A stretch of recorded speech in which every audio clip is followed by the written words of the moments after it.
Welcome back to Tool Life. This is the first look at several new tools DeWalt has released. New DeWalt 20 volt max XR 1/4 inch quiet hydraulic drill driver.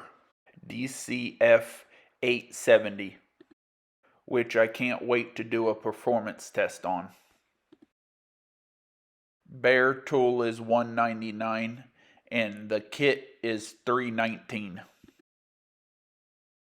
They say it's 57% quieter, up to 195% faster driving versus the Milwaukee, and up to 250% faster driving a 5-inch lag screw than the Milwaukee.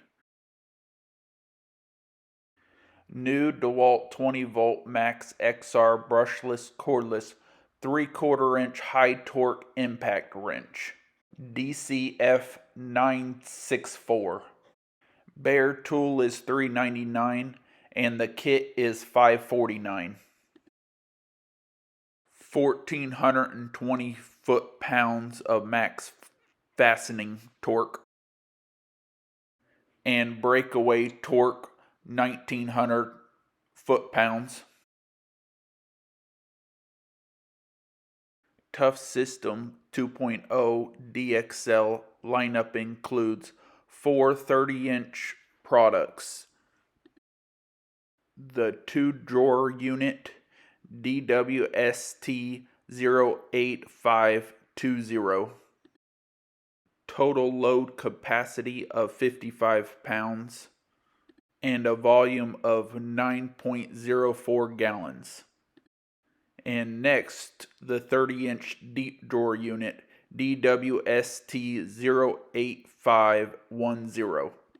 Total load capacity is 55 pounds. And total volume is 11.62 gallons. Next up is a 30-inch dolly, DWST0530. And the dolly can carry up to 440 pounds. And a 30-inch worktop, DWST08550. You can also stack your Tough System 2.0 toolboxes with it. And you also can use the DeWalt Power Tool storage kits for additional storage. You can also lock your drawers up. It looks like you're going to be able to mount them in the back of a truck. We will have to see how that works when I get my hands on some. Thanks for watching, and like and subscribe.